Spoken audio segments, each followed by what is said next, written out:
Investment in securities are subject to market risk. Please carry out your due diligence and read all the related documents carefully before investing. Channel को subscribe करना ना भूलें और हमारे ताज़ा video सबसे पहले देखने के लिए बेल आइकन को दबाएं। अब हम बात करते हैं स्टॉप लॉस की। देखिए नॉर्मली जब भी हम कोई पोजीशन लेते हैं तो वो इसलिए लेते हैं कि हमारा टारगेट आए, पर हर बारी तो हमारा टारगेट नहीं आता है, ठीक है। तो आपको अपने लॉस को प्रोटेक्ट करना होता है जिससे कि आपके पास आपका जो पैसा है वो बचा रहे, ताकि उस पैसे का यूज करके आप बाकी अपॉर्चुनिटी को यूज कर पाए, ठीक है। ज्यादातर लोग क्या करते हैं, ज्यादातर लोग स्टॉप लॉस को अवॉइड करते हैं जिनसे उनका जो कैपिटल है वो खत्म हो जाता है और फिर नया कैपिटल अरेंज करने में उन्हें तकलीफ होती है, इसीलिए उनकी रिकवरी भी नहीं हो पाती। तो हमेशा ध्यान रखिए, ट्रेडिंग के लिए ये सबसे बड़ा नियम है कि आपको अपनी कैपिटल को प्रोटेक्ट करना है और उसी कैपिटल को प्रोटेक्शन के लिए हम स्टॉप लॉस का यूज करते हैं। अब स्टॉप लॉस कैसे यूज किया जाता है ये सवाल है।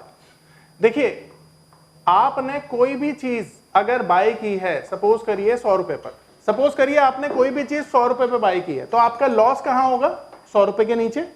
तो जहां पे हमारा लॉस होगा उसी के नीचे हमारा स्टॉप लॉस भी होगा। तो बिलो 100 रुपीज हमारा स्टॉप लॉस होगा इन केस ऑफ बाइंग। मान लीजिए अगर हमने सेल किया है तो सेल में हमारा लॉस कहां होगा, सेल प्राइस के ऊपर, राइट। तो हमारा जो स्टॉप लॉस होगा वो कहां होगा, अबव सेल प्राइस, यानी अबव 100 हमारा स्टॉप लॉस होगा। तो बाइंग के केस में बाय प्राइस के नीचे स्टॉप लॉस लगाया जाता है, सेलिंग के केस में सेल प्राइस के ऊपर लगाया जाता है। और स्टॉप लॉस इसलिए लगाया जाता है ताकि आपकी कैपिटल प्रोटेक्ट रहे और आपका पैसा सिक्योर रहे, ताकि आप मार्केट में बने रहें और मौका आने पर उस पैसे की रिकवरी भी की जा सके, ठीक है। अब बात करते हैं मार्जिन की। तो सबसे पहले हम समझेंगे मार्जिन क्या होता है।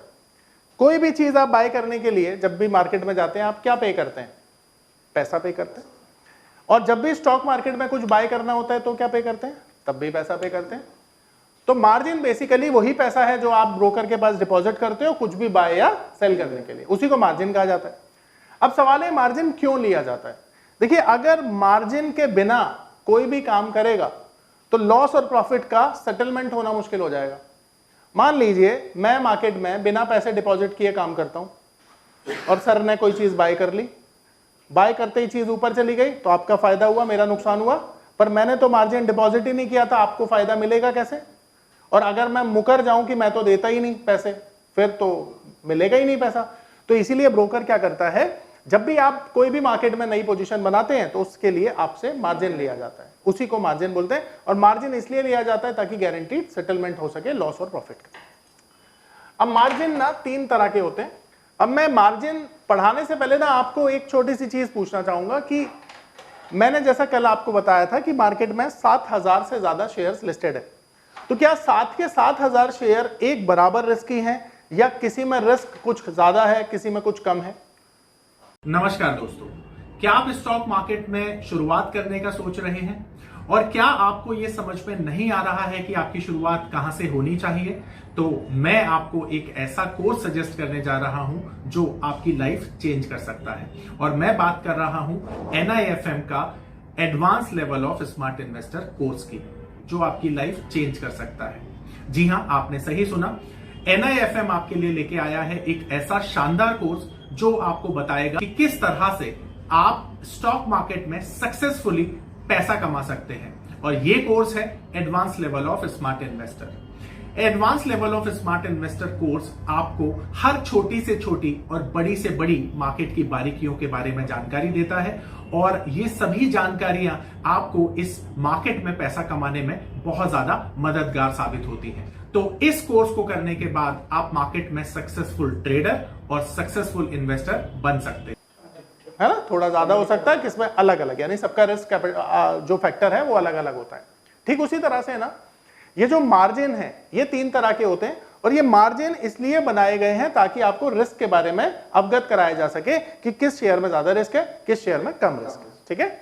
अब ये जो मार्जिन है वो 3 तरह के होते हैं। पहला होता है वैल्यू एट रिस्क मार्जिन, जिसे VAR मार्जिन, वार मार्जिन कहा जाता है।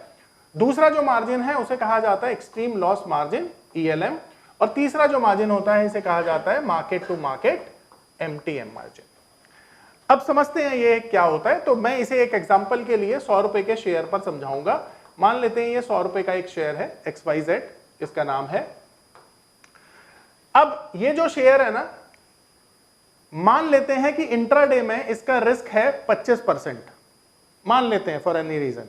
अभी वो फॉर्मूला भूल जाइएगा आप कि एक शेयर 20% नीचे जा सकता है, वो भूल जाइएगा, क्योंकि FNO के शेयर है ना, क्योंकि FNO के जो शेयर्स है वो तो कुछ भी हो सकता है, तो हो सकता है वो यही शेयर हो। तो इसमें इंट्राडे का जो रिस्क है ना वो 25% का है, ठीक है। तो अब ये जो 25% का इंट्राडे रिस्क है, यही VAR मार्जिन है। यानी VAR मार्जिन क्या करता है, इंट्राडे के रिस्क को कवर कर देता है। तो जो मार्जिन इंट्राडे के रिस्क को 99.99% कवर कर दे, उसी मार्जिन को हम कहते हैं VAR मार्जिन। आ रही है बात समझ में? तो यहां पर 25 रुपए हो गया, ये 25 रुपए हो गया ना। दूसरी तरफ एक्सट्रीम लॉस मार्जिन किसे कहा जाता है? Extreme loss margin basically leverage margin को कहा जाता है। तो आपने देखा होगा कि अक्सर ब्रोकर क्या करते हैं कि अगर आपके अकाउंट में 2 लाख रुपया है तो आपको इंट्राडे के लिए 4-5 लाख रुपए का काम करने दिया जाता है, उधारी दी जाती है, लिवरेज दी जाती है, उसी को एक्सट्रीम लॉस मार्जिन कहते हैं। अब ये मार्जिन हर एक शेयर का अलग होता है, क्योंकि किसी में रिस्क ज्यादा है, किसी में कम है। तो इसे निकालने का तरीका क्या होता है, इसमें वैल्यू एट रिस्क को ना ऐड कर दिया जाता है। यानी एक्सट्रीम लॉस मार्जिन में वैल्यू एट रिस्क को ऐड किया जाता है, प्लस 5.1% और ऐड कर दिया जाता है, ठीक है। और इसके बाद वॉलेटिलिटी अगर बढ़ती है ना, तो इसके बाद भी एक्सचेंज 1.5% बढ़ाता रहेगा, हर बारी बढ़ाएगा, ठीक है। तो एग्जांपल के लिए हम इतना ही समझ लेते हैं।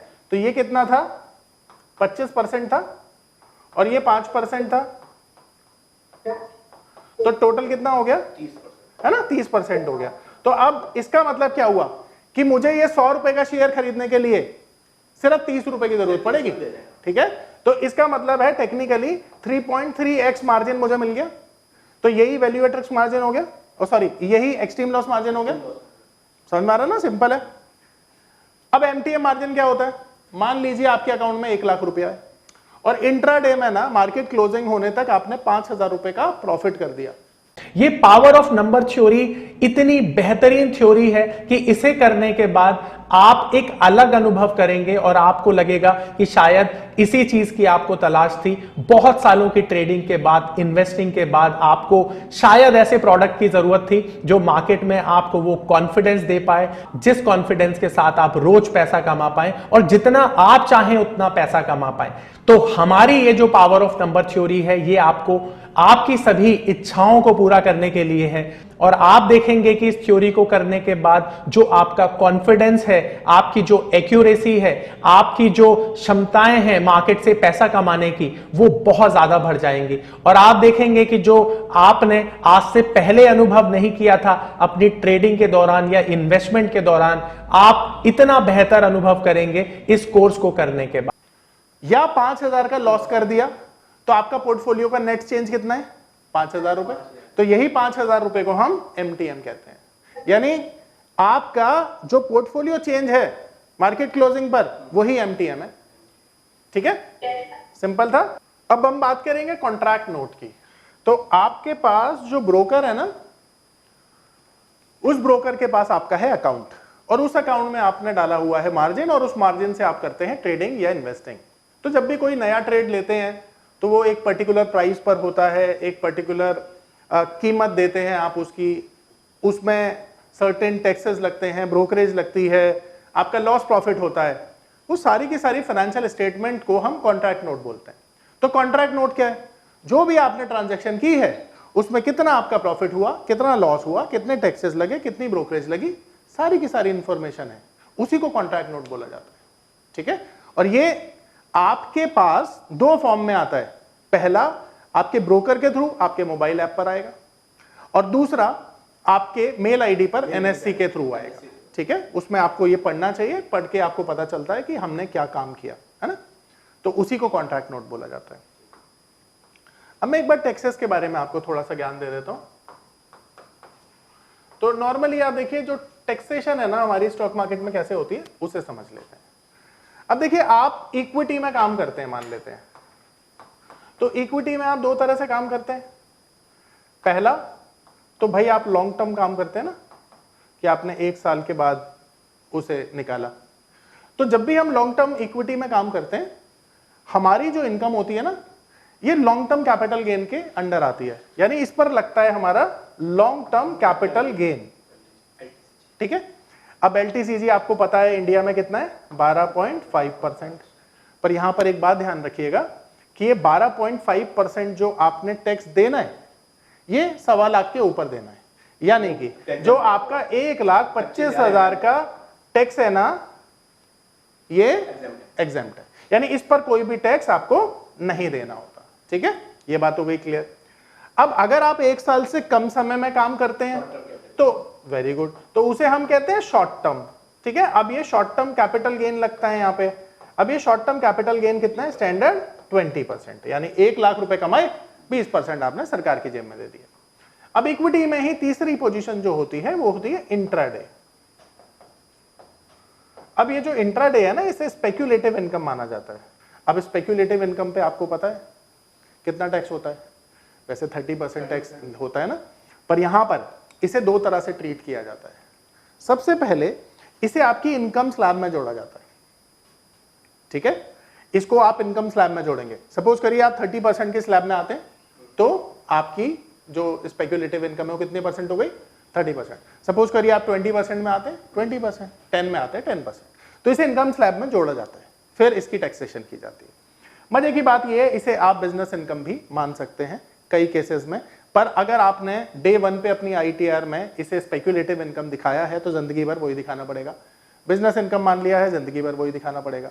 तो जब भी पहली बार कोई टैक्सेशन करता है तो उसे ये चीज ध्यान में रखनी चाहिए। ठीक है, अब ये इक्विटी के लिए, ये तो मेरे लिए क्या होगा, आप जिस भी स्लैब में आते हैं सर, अगर आपने पहली बार बढ़ाए अभी इसमें पहली बार करूंगा ना, तो आप अपने सीए को बताइएगा। हाँ, उसे बताना पड़ेगा आपको, कई लोगों को जानकारी नहीं है इसलिए बताना पड़ता है।